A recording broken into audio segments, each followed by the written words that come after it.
Thank you for staying with us. My guest to talking about the issue of the Niger Delta, the violence there, and now we'll be focusing on what is the way out. What solutions are we to be looking at now? Let me start with you, Dr. Ekio. You have interfaced a lot of time with some of the agitators. Dialogue has been brought to the table. Is that a possible way out? There's no end to dialogue. It is the first step to resolving the issues. If peace is what we seek, then the road to peace in itself must be peaceful. Now, I do not believe that no amount of guns that you put in Nigeria that can fix that. There must be what you call personal commitment, even on the part of the people doing the violence, to say, look, we give up. We want to be part of a process.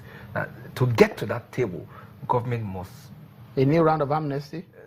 No, you don't need to. There's a program running. The Niger Delta Avengers, just a moment, the Niger Delta Avengers, the NDA, they were asking, they have their demands, and now the federal government say they want to dialogue. But they are saying that those people that are being talked to, they are representatives. You won't blame them. How do you identify them? I'll tell you that. In the backwaters of all this dialogue, from the newspaper, from intelligence I've gathered, there are too many people trying to solve a singular problem. I think that a reasonable government, for instance, I haven't seen that Delta State government has set up a template. I haven't seen that ever had an original template. Should ask the question, who were the people who did what at what time and gave what result? Are they still available to consult? And then if Delta State government was doing this, how is it going about it? Because the heat was in Delta as it were. It has escalated into Bayelsa and Rivers. Then there must be a joint meeting between the government, the communities impacted, and those stakeholders who did what. And then a template will be set. There will be a deliberate attempt to reach out to those people. Maybe a permanent solution this time around. There had always been permanent solutions, just that government have refused to apply the solutions. Government prefers the fire brigade approach. Now, they're talking about dialogue because the economy is down. Every day, activists of those regions keep putting the issues on the table. Nobody listens. All right. Professor Akarose, psychologically now, Nigerians want an answer. They want a solution. No one wants anybody dead. No one wants the oil installations to be blown up any longer. Exactly.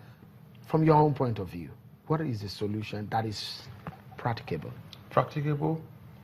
What Ekio said,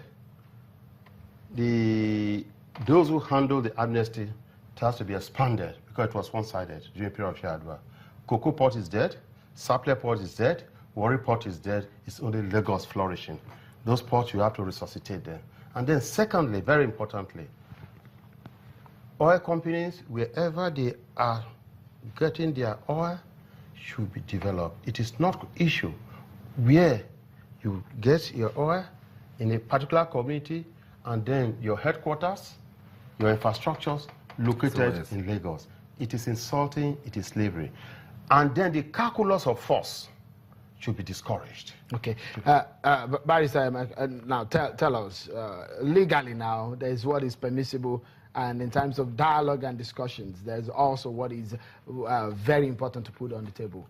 What realistically, the PIB is on one thing on the other hand. What do you make of the situation and the way out? You see, when development plans are rolled out and things are put in the budget, they should be implemented fully. We should start asking questions. We should insist on these things. We shouldn't sit back and say, oh, allow the government, they are going to do this. They may not do it, and they've not been known to doing these things. They should implement white papers that have been presented on these issues. If you don't develop these towns, not only the Niger Delta, if you watch this country, everywhere you are having restiveness, are places that are underdeveloped. If you look at Chibok, Chibok is 9 hours through a rough road from the state capital.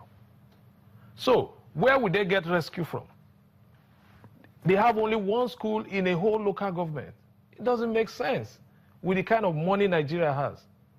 We must develop this country holistically.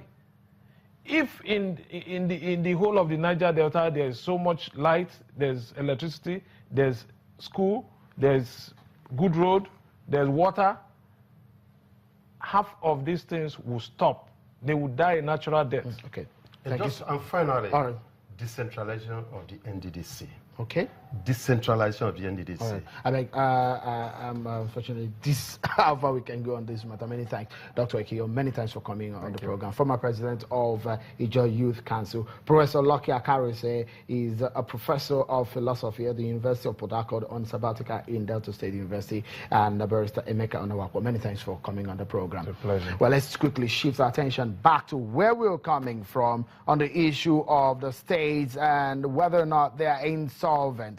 Where do we go from here? The issue in Oyo State, for example, let's listen to this last part of the interview with Governor Abiola Ajimobi on the crises with the teachers in the state. When will it end? Take a listen. So every month now, your FAC goes... Every penny from the federal government we give to salaries of workers. Yes, workers. But what we are doing is we are trying to improve our IGR. So we've devoted IGR to the development of infrastructure, to running of government, IGR of about 1 billion, 1.2, 1.3, maximum 1.4 we ever got. So we are using that for maintenance. I even gave options to them when I came in. I said, look, with the way the situation is, will you want us to reduce your salary by 50%? They said no. Bayelsa is doing it. The workers there agreed to 50% reduction. And it's okay. Many other states, I don't want to be mentioning their names. There is a dilemma, very obvious now. Yes. How are you going to get out of this quagmire? We will get out of it, firstly, by restructuring. Restructuring, I've said, let's expand the tax net. Let's plug the loopholes. Do you know that even now in plugging the loopholes, there are workers that we have discovered through our BVN exercise that are taking, one worker taking the salaries of 11 workers, some 8 workers, some 6 workers, one worker taking the salaries of many. That's fraud. Are you prosecuting those? Well, we are. We are going to do that. The labor union is not talking about that. Are you stepping down? Are you dropping the court case? If they apologize, yes. But you cannot have a standoff for too long with your workers. I'm sure. You know, I've spoken to the National Union. They came, we spoke, we discussed, and I'm very happy with their maturity because I laid everything on the table for them. And I told them, look, gentlemen, please bring auditors. The books are open. Go and check. We just don't have the money. But if we do, we will pay. A lot of people are watching you right there, your state people. Do you want to look at the camera, Mr. Governor, and tell people of your state just when their woes will be over? To my good people for your state, what the first thing I'm fighting for is for us to improve our socio-economic position, is to make Oyo State a better place for all of us. In doing so, some of these things require our understanding and our sacrifices. One of it is that currently some people are not paying taxes. Some people are not paying tenement rates. Some people are defrauding government. Do you even know that today Oyo State is being paid by the receiving federal government allocation of an average of 2 billion to 2.5 billion. Our salary requirement, workers' pay, still stands at about 5.2 billion, including pension. The only way we can do this is to plug the loopholes, is to have opportunities to develop all aspects of our socio-economic factors, which will include students having a good school, affordable schools, quality school, qualitative education. And the only way to have this is by bringing everybody in to sit down and to talk to each other. Let us talk. There's no policy yet. We are not selling schools. We can never sell schools. But please, we want people to give us their own ideas. Do you know that even the labor union, the teachers, They have their own schools. Why are they having private schools? Even during the misunderstanding when students came out to break doors, windows of houses, vandalize things, they did not go to their own students. They used children of the poor people. Some teachers don't go to school. Some teachers don't even speak English correctly. Some teachers don't even attend classes. What we are saying is, let's all come together and improve the quality.